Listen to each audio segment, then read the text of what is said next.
Hello, my name is Marcus. I'm the compiler of a collection of therapy quotes entitled Psychoanalytic Self-Awareness Quotes. This is TQ 787 to 799. Therapy quote number 787. An object relations theory signifies any systematic effort to account for personality development and any dysfunctional ways of living on the basis of the internalization of relationships with others. So the idea here, I think, is that the baby has a relationship, a physical, actual relationship, externally, outwardly. This relationship becomes internalized to some degree, but this internal representation of the external relationship isn't a perfect replica inwardly. The theory is the baby thinks in images more, and some of these images can be distorted by the baby's feelings towards these images. So the internal object relations can later on influence how a person deals in their future interpersonal relationships. So if we take some consideration about this theory, for example, if the baby has a very satisfying experience with the mother, she's very attuned and loving, and yesterday's video talked about maternal reverie. So the mother was able to soothe the baby's feelings when the baby was uncomfortable. So the baby has an image of the mother as being satisfying, but this image of the mother from the baby's point of view is like a giant. So it's more powerful. This image is almost like a goddess or something. Now in the future, if that's sort of still there, it doesn't become more realistic later on. Let's say for whatever reason it stays there. Later on, the person can overvalue others, think the others are so amazing and all that. So but the other person is just a regular person. Why do you think they're so magnificent, kind of thing? So in other words, the idea is that we see things, we're influenced how we see things externally by our memories, right? By our memories influence how we see things later on. Okay, TQ88. Object relations theory looks at the effect of unconscious fantasy wishes connected with specific mental representations of objects that colors, distorts, and affects the ultimate quality of interpersonal relationships. The core of transference. The person in the real world is confused with the mental representation of the childhood object.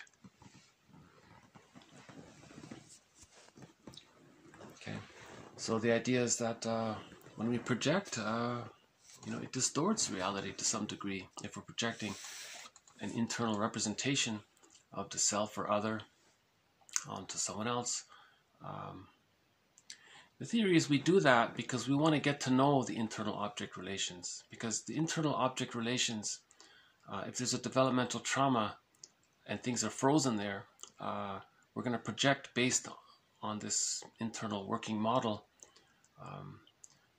The idea is that the psyche seeks wholeness, so the person's going to project what's on the inside externally, so the person can see what's internal. Right? For example, we had the quote before, prejudice is confession. So if the person has strong negative feelings towards someone, that can be a confession that inwardly they are still harboring an image of the mother or a part representation of the mother as based on when they were a baby, the mother being unavailable, misattuned, frustrating, or whatever, that kind of thing. Another way of putting it is the internal world comprises representations of self and other, representations formed by ideas, memories, and experiences with the external world. A representation has an enduring existence, having a deep emotional resonance. a deep emotional resonance, because if there is some kind of developmental arrest or trauma, the feelings are frozen there, so they're still alive there, and the person may project because if they think it's outward, then it's not inward, but it is inward, so they're preserving the denial of it. But again, the reason they're projecting something that belongs to them outward is to help the person see what's inward, that kind of thing. Another way of putting it is, as the body takes in food and drink and then metabolizes it, so too does the psyche take in what it experiences with others and process it to become part of the psychological self. So her analogy there is that, the body takes in food and drink, and the body deals with it, and it influences the body. It becomes a part of the body. If you eat healthy food, your body's going to be healthier, let's say. So too does the psyche take in what it experiences with others, okay? And then this becomes a part of the psychological self. So similar idea, the person is incorporating, interjecting their experiences into their psychic self, their internal object relational world, or the psychological self. And that becomes part of their memories. It can become part of themselves, really, basic idea. A weak analogy, but to some degree there's that idea there of the baby takes in the images of his mother, so he's internalizing it. Just like a baby would consume food, the baby's consuming. It's a fancy way of saying the baby has memories. I think that's all it is. And based on these memories, the child has an image of himself based on these memories, and an image of the other based on the memories with the other, that kind of thing.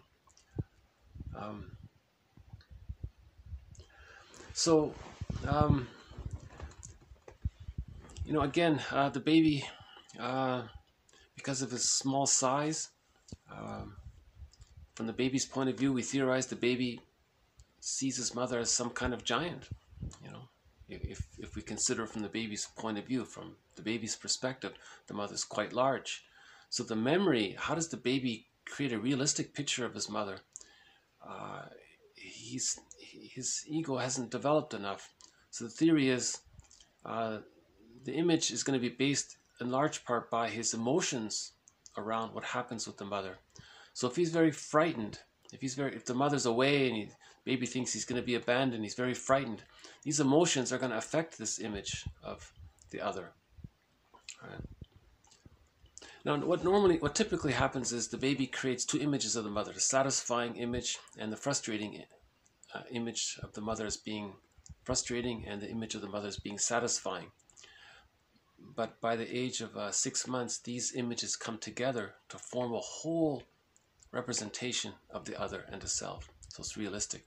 But temporarily, the theory is the baby uses what's called the splitting defense. The baby creates two images of the mother. Okay, the satisfying one, he keeps more alive in his conscious self, if we can say that. And the representation of the satisfying mother, he denies. And they're kept apart, they're compartmentalized, like two little boxes or something. That's temporary, to deal with the anxiety. Right? All defense mechanisms deal with anxiety. So the baby has a lot of anxiety when the mother's frustrating. So the baby creates an image of the mother as two people. The baby thinks there must be two people here.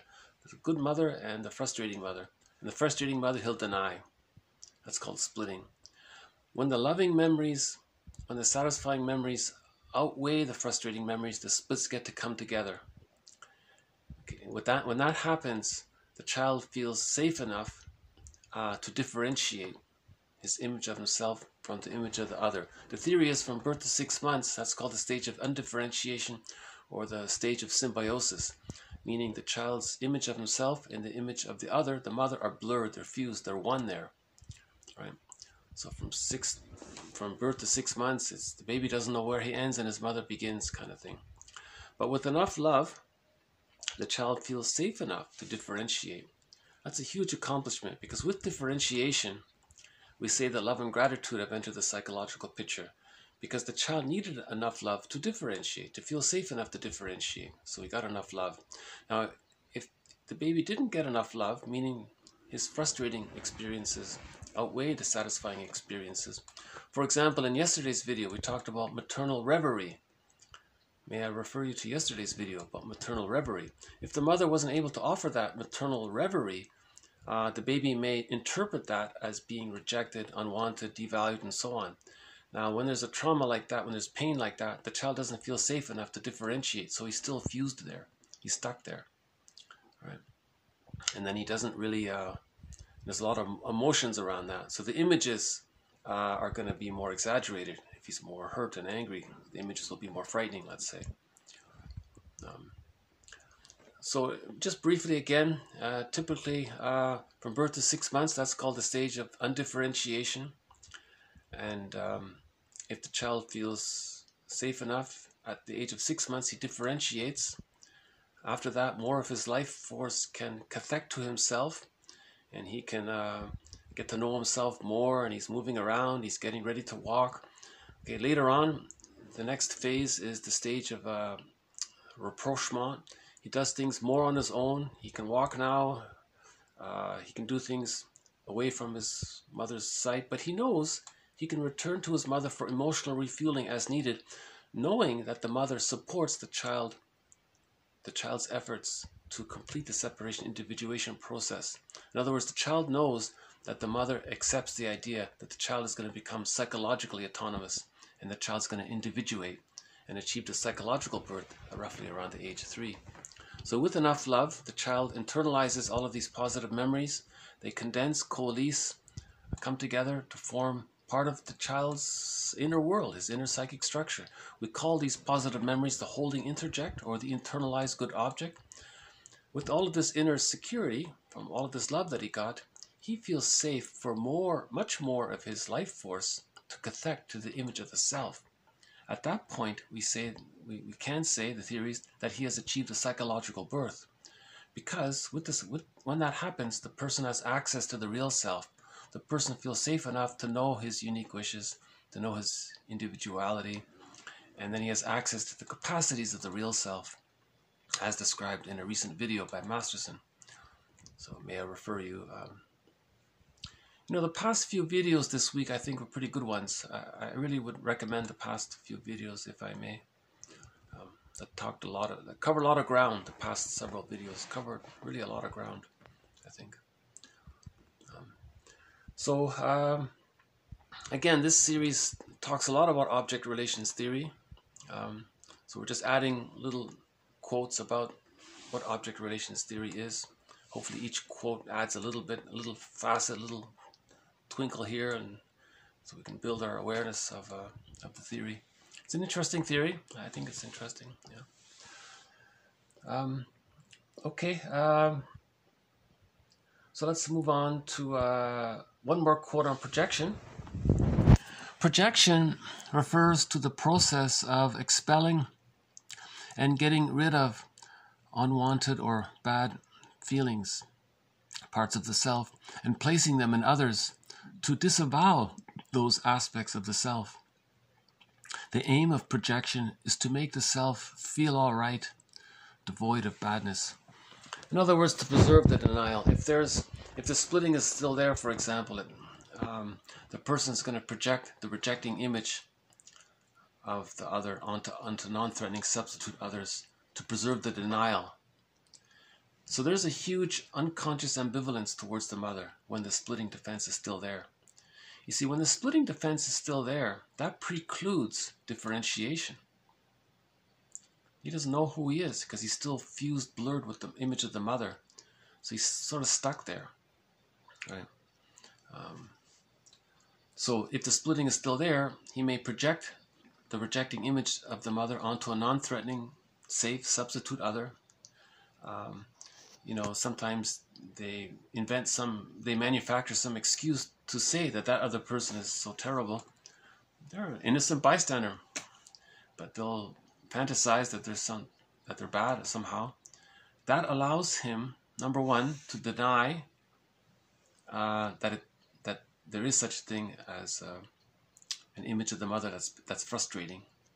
And number two, he's projecting this so that he can see what's inside. It's called the mirror defense. The psyche seeks wholeness, but to seek wholeness, he has to see what's going on in the internal world. To see what's going on, he creates a mirror by projecting an aspect onto others so he can imagine what this internal world is like. That's the theory. So that's the positive intention of projections. So he can own the projection and then face the ambivalence with the mother, heal the splits, differentiate, move towards a psychological birth. Because if that doesn't take place, if splitting is still there, and splitting precludes differentiation. If there isn't differentiation, he's not able to mourn losses later on. A person can't mourn a loss if unconsciously they see people in goddess demon image in their unconscious. You don't mourn. You have to see people in realistic images. And with the narcissistic pattern, the person identifies with the aggressor and can't mourn that way. It's very complicated. How does he mourn the loss of his mother if he thinks he's the mother, kind of thing? I'm overly simplifying it there, but that's the basic idea. Again, the recent videos were a little more, I think, more detailed about it. Okay, similar to projection is transference. Transference. Either side of the internal object relationship, okay, the self or the vis-a-vis the self or the object, can be projected into the other. The projecting individual is not restricted to identifying only with the self's position in his internal object relationships, but may also identify with the object's position. So let's stick with the developmental trauma where the splitting is unresolved. So the theory is, thanks to Fairbairn, there's the image of the satisfying other, okay? There's the image of the unsatisfying other. Now this image of the unsatisfying other is subsplit into the enticing other and the rejecting other. Because the baby, when he was about to get his needs met, he felt excited, so he thought the mother was enticing, okay, promising and all that, and then she was rejecting. So these two parts now become two-part images of the mother. Okay, so now you have two parts of the unsatisfying mother there, and now you have a part of the mother that's satisfying.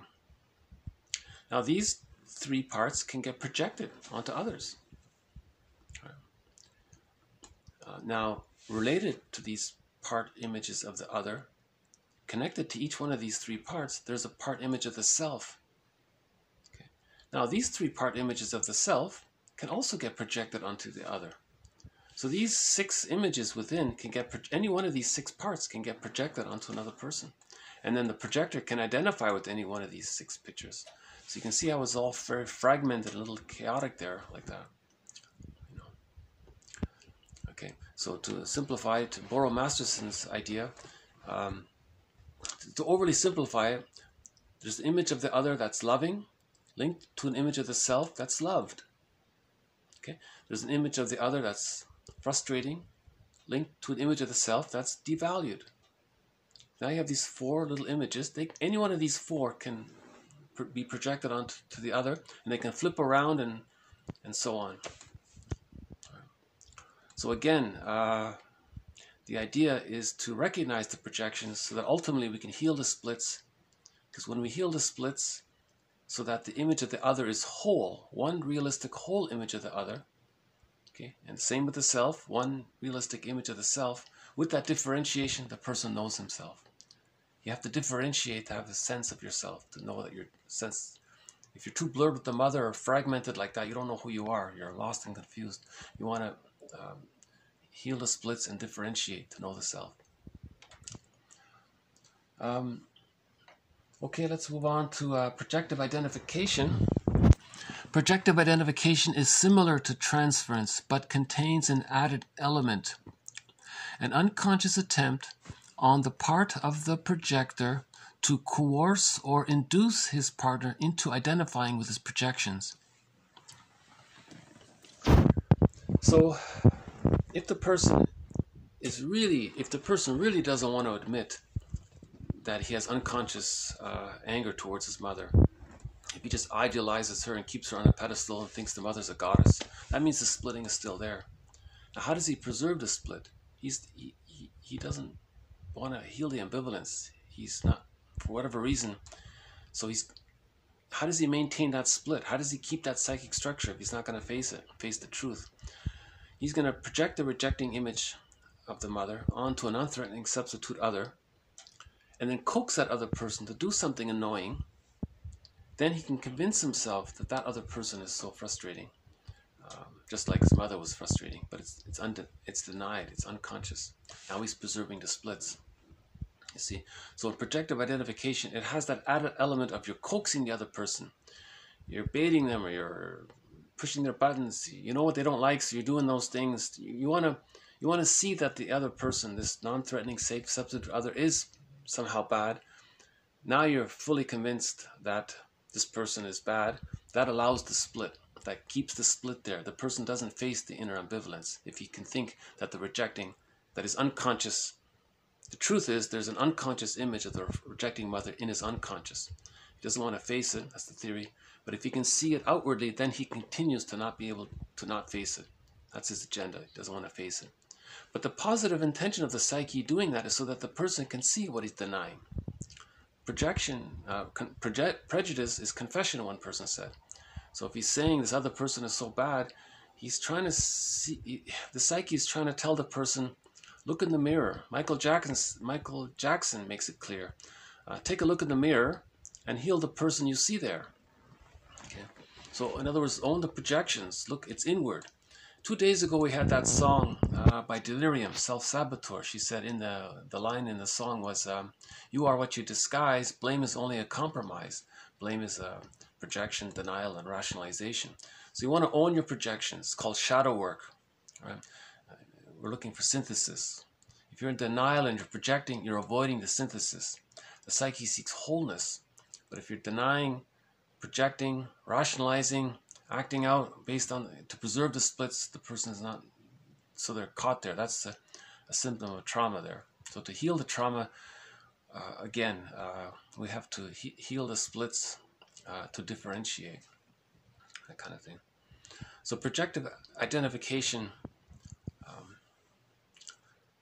it's like first you project it, and then you coax the person to identify with it to reinforce the projection, to reinforce the denial, and that preserves the split.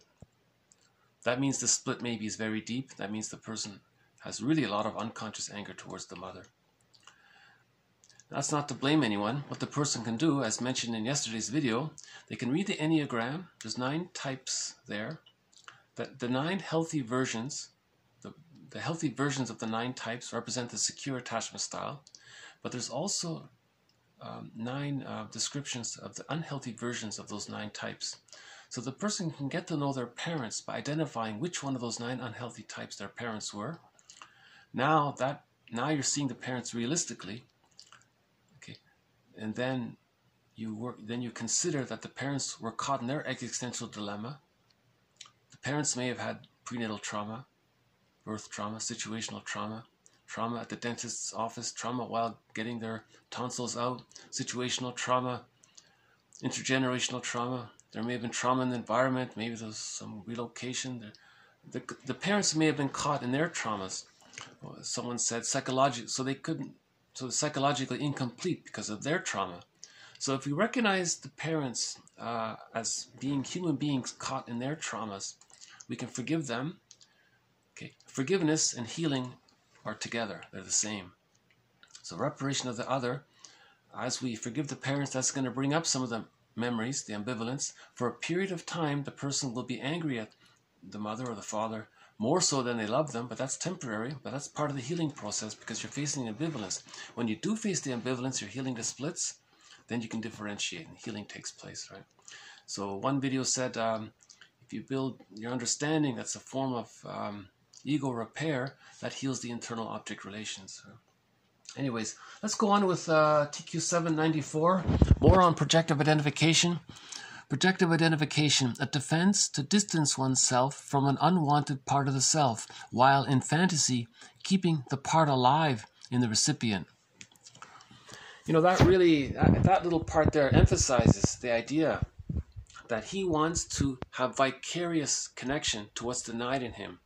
If he sees the other person as being such and such, he gets to vicariously recognize that that such and such is a part of him. He wants to keep it alive, right? Because that's the psyche's attempt to integrate the splits. Okay, another way projective identification is used, it's a mode of communication in which the projector hopes to be understood by making the recipient feel the same way. So sometimes projective identification is used because of, one quote was called "Misery loves company." If the person feels sad, he wants to, and he doesn't know it, he imagines that the other person is sad. If he imagines the other person is being sad, he's going to relate to him with that premise. He's going to coax the person to demonstrate it, to confirm his unconscious projection. Now the friend is feeling a little pressure about this. Now hopefully the friend will say, I'm starting to feel a little sad now. I'm wondering if you too are also feeling maybe a little sad. The projector might say, now that you mention it, you're right, I am. How did you know? Well, I think you're kind of interacting in a certain way to coax me to feel it. I think that's what projective identification is about. You want the other person to receive what you're doing as a message so that it can be brought up and talked about. So projective identification is also to communicate what the person doesn't know about himself. The prototype of this is the relationship between the baby and the mother. The baby and the mother are fused. From the baby's point of view, the mother is sort of this fusional orbit, right, in the symbiotic orbit in the psychological emotional realm. The mother's just blurred with this orbit with the baby. So the baby's sending out a feeling, sending out a message that he's feeling something. It's as if he's sending this message to the mother, to this orbit. Okay, that's the prototype. Now later on, he's doing the same thing with his friend. He's trying to communicate the message to the friend. Hopefully the friend will pick up on it and engage in what we might call friendship reverie. Yesterday's video talked about maternal reverie, so maybe the friend will engage in friendship reverie, where he'll think about it and consider it and talk about it, and that soothes the projector if the friend does that, right?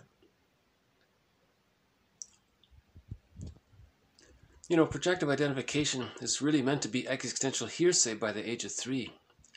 You see, if the baby's trying to communicate to the mother and the mother's so misattuned and there's a frozen there, the person is going to keep trying to do that. He's going to keep using that.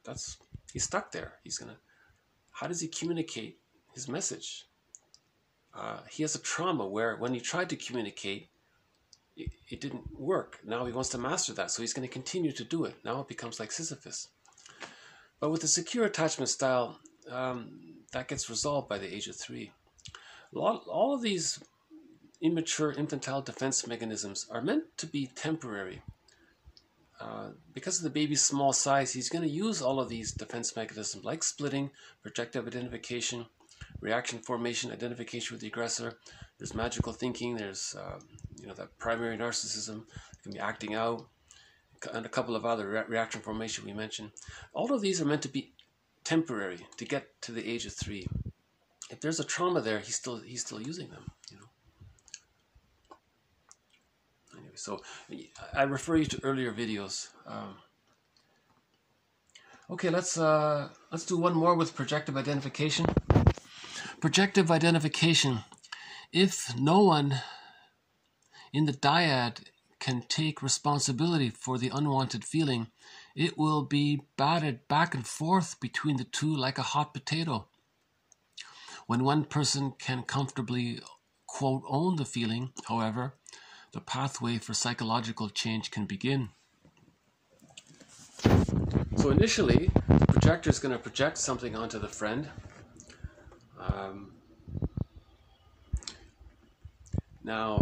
If he sees that and he owns his own feeling, he's integrating the parts within.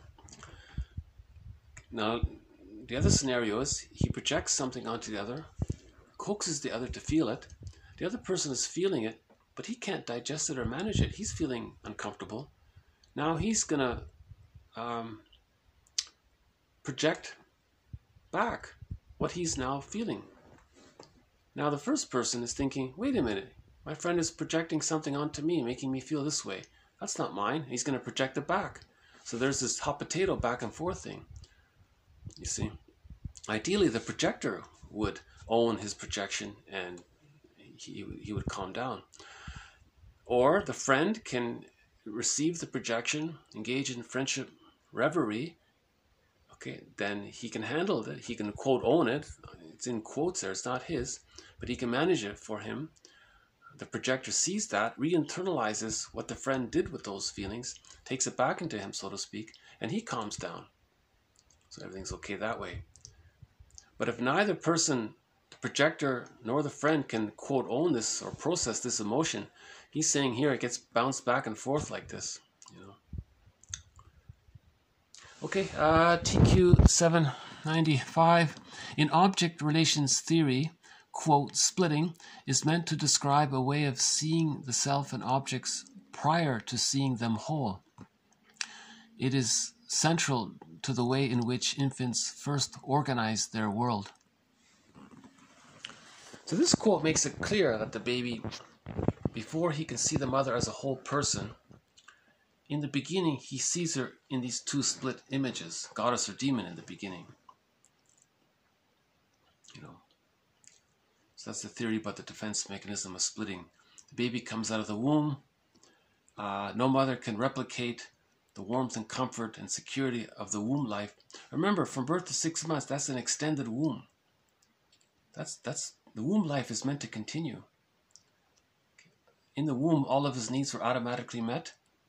In the extended womb, all of his needs are meant to be automatically met. The mother has to be tuned and respond and reverie and soothe the baby. The mother has to offer this extended womb. It doesn't have to be perfect. It has to be good enough. But for the times when the mother was unavailable, there's the splitting defense. One quote said that at birth, the splitting defense begins right at birth because the birth is so stressful. So the womb life, the mother was all good. At birth, oh, mother's all bad. The baby creates two images of the mother based on the birth. That's one theory.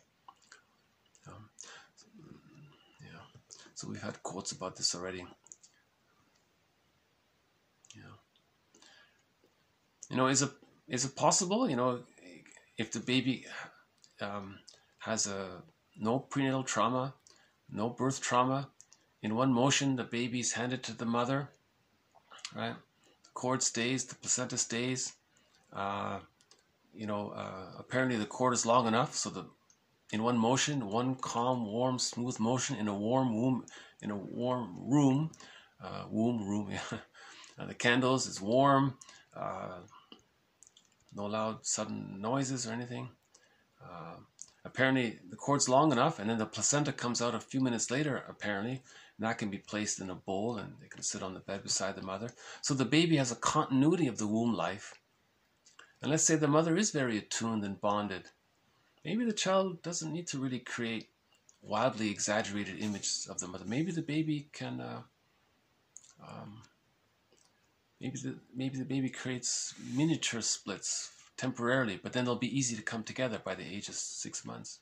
I'm not sure, you know. But if there's severe trauma and there's developmental trauma, the theory is the splits will be more great. The ambivalence will be more severe. That means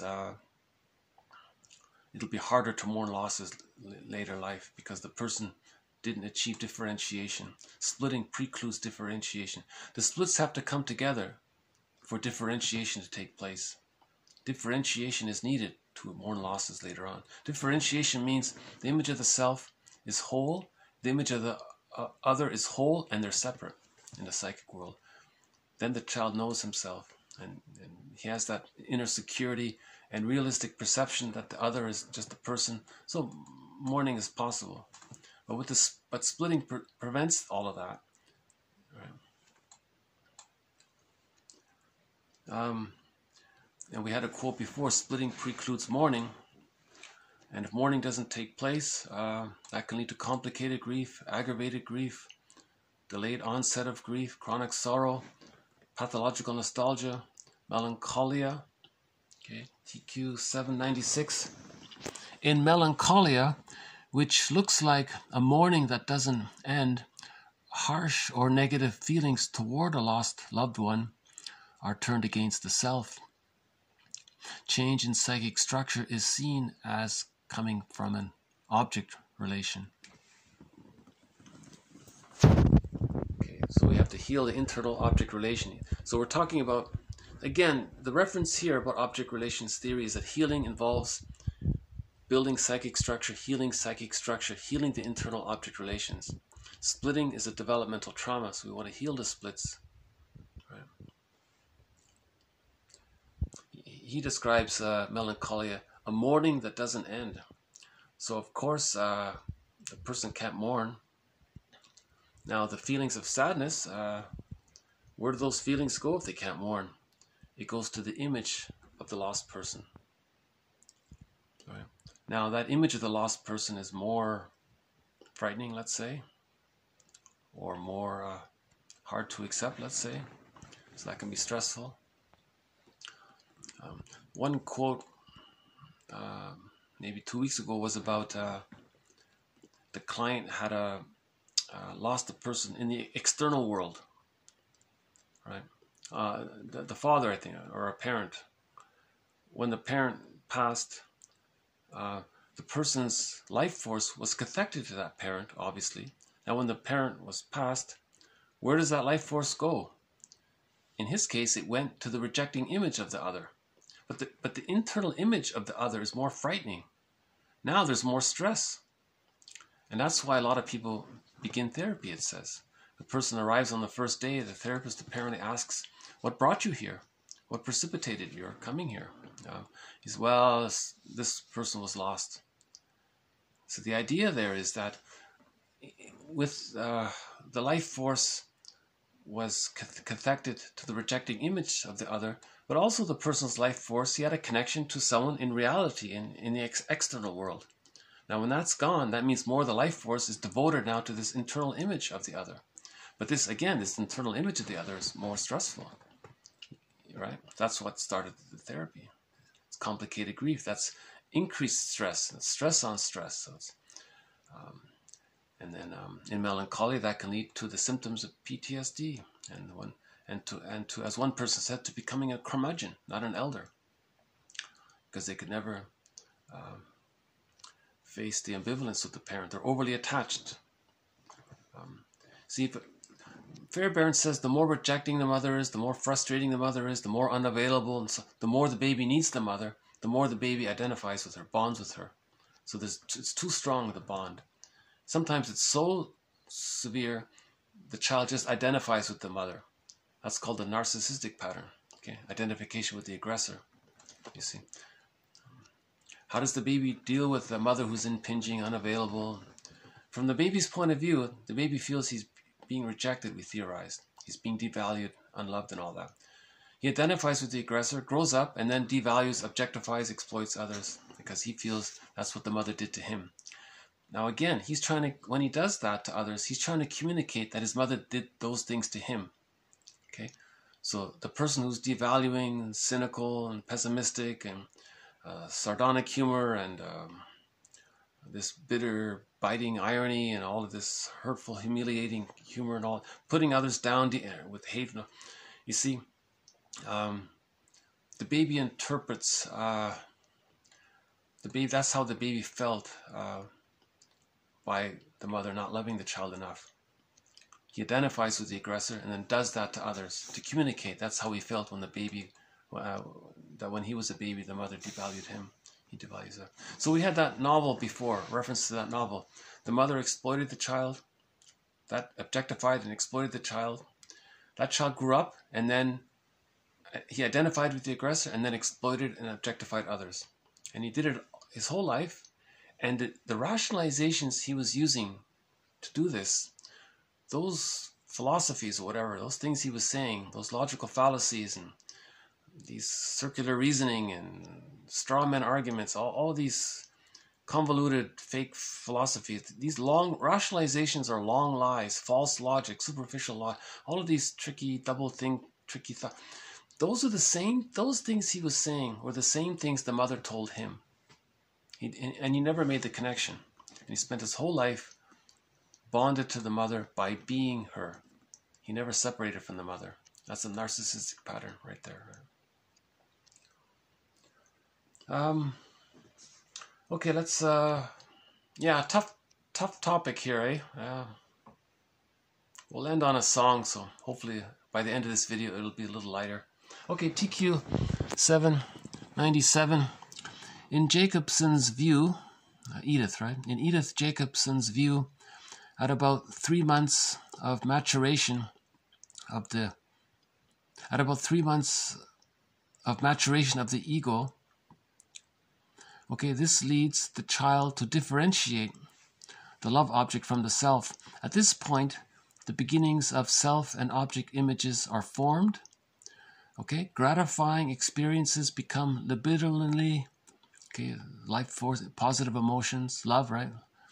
Life force organized into self and object units. Okay, so you have a satisfying, okay, a gratifying self-object unit, and this is distinct from the self-object unit or units born from the frustrating experiences. So it's pretty much the same thing as said before. You have a gratifying experience. That means there's an image of the mother that's satisfying and an image of the self that's loved. That's one unit. And this other unit, it's kept separate. It's called splitting. You have the frustrating mother and the child, the self-representation, part self-representation of where the person or the baby feels he was unloved. So you have these two units there. Now this quote here says that differentiation can begin to take place at 3 months. So when we say 6 months, that's approximate. It can happen a little earlier. So let's say between 3 and 6 months, differentiation can take place. Okay, TQ 798. The analyst listens for what's real for the client, but doesn't intervene until their ego unconsciously interferes with the flow of material. Paul Gray believes that interpretation is best approached from the side of defense. He assumes that the client's resistance is caused by a fantasy of danger if certain words are spoken to the analyst. The goal of this type of intervention is to increase the client's awareness of his unconscious ego. It leads the client to become self-observing. He points out that the client is most likely to become self-analytic if he sees his defenses operating on a moment-to-moment basis. In Paul Gray's view, the superego is an alienated part of the ego functioning and should be analyzed like any symptom with the goal of making it conscious, thus thereby enhancing ego functioning.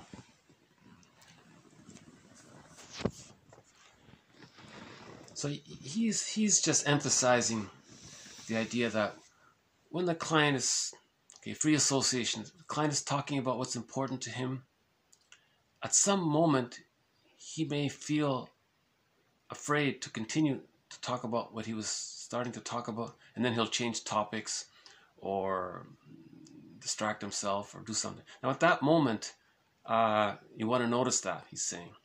That's the defense. So the therapist would say, did you notice you were talking about this, and then just right now you started talking about that? There was a change there. Do you notice what happened? So the idea is to be aware of that little moment when the person engaged in the defense. Okay, so he was telling about something that was important to him, and then whoops, he started talking about something completely unrelated. That was the defense. So if he notices that, that means he has permission to continue to stay with the feeling. Because the reason he switched topics, because he thought that if he were to continue, maybe the therapist would criticize him. Usually the critical parent is projected onto the therapist, so he's afraid of that. So the therapist notices that, no, I'm not going to criticize you. I support your healing. So you can go on with what you were talking about. And if he does, he'll break down in tears often because he finally said something he never could say before, you know, that kind of thing. So that's a good book. Paul Gray, I think it's 1990, I think the book was written in. He just has the one book, I think.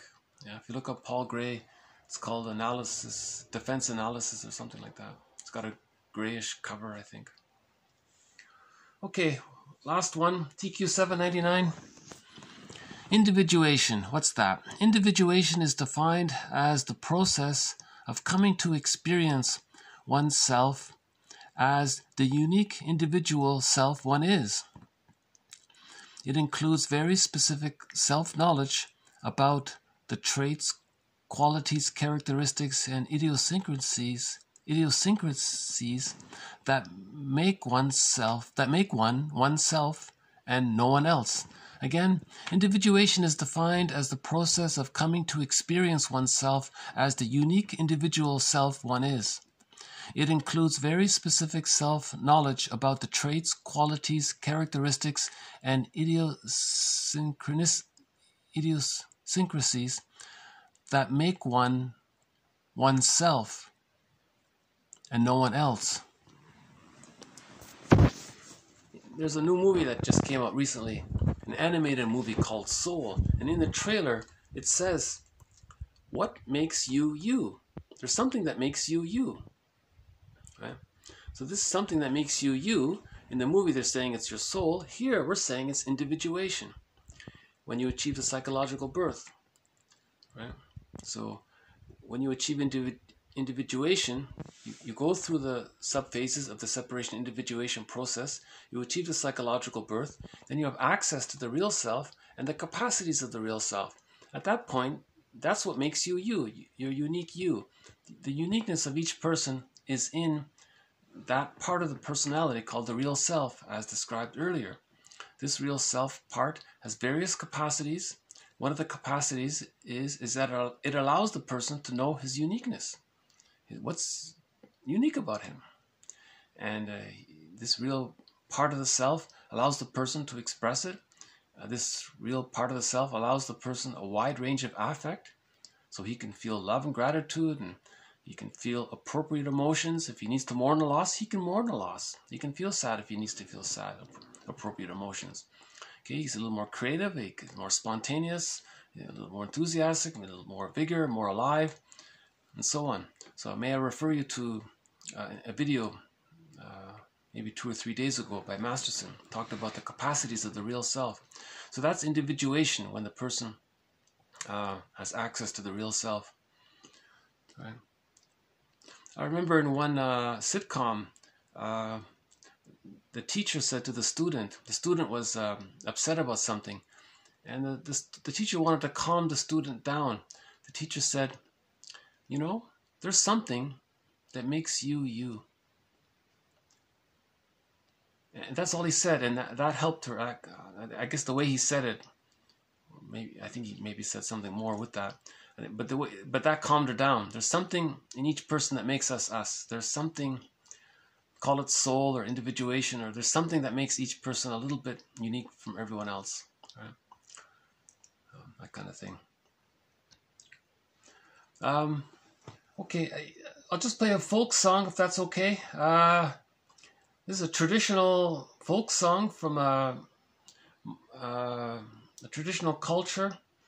But they spiced it up a bit. They made it sort of in a rock and roll mode.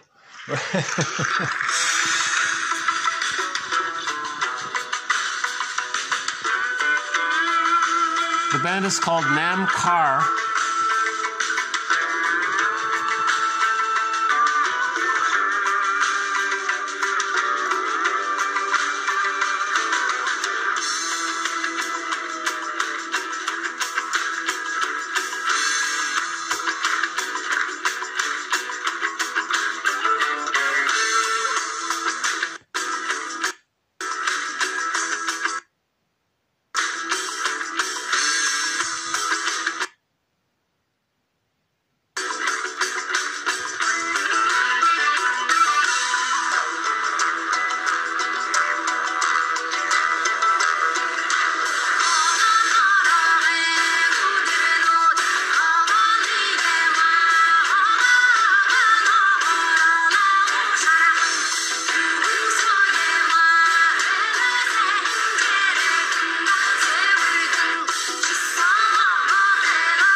Okay, so thank you very much. This has been TQ 787 to 799. Okay, so we added a few more definitions about object relations theory. A couple of more definitions on projection, transference, projective identification. Right? One more quote on the defense mechanism of splitting, a major theme throughout this series. One quote on melancholia, right? And the idea of internal object relations, where there's one unit that's called RORU, the rewarding object relations unit. This is the rewarding object relations unit, the satisfying, the loving mother connected to the loved child's part self. Then you got the WORU, the withdrawing object relations unit. That's the representation of the mother being emotionally unavailable and the child feeling hurt by that. So you have these two object relations units. In the therapy process with the analyst, when he helps you to be aware of your defense mechanisms and you build your ego, now you're developing a new object relations unit, a representation of the other that supports your healing and your growth and your psychological birth. There's a representation of the other that becomes part of your psychic structure. All of the memories, all of your knowledge condensed to form a part of yourself that supports your growth and individuation. This part representation of the other, let's call it the therapist part other, that's linked to a part of the self that feels supported by the therapist you. This is sometimes called inner reparenting, self-repair. Now with this new object relations unit, we can heal the splits, we can differentiate, okay? With the differentiation, we know who we are, we know who we are. When we know who we are, we can face the ambivalence, we can, again, do more healing, mourn the losses. As we do so, we're discharging a lot of old memories, we're building new psychic structure. With the psychological birth, we have access to the real self and the capacities of the real self. The bluebird of happiness is within. Right? Shirley Temple said that. And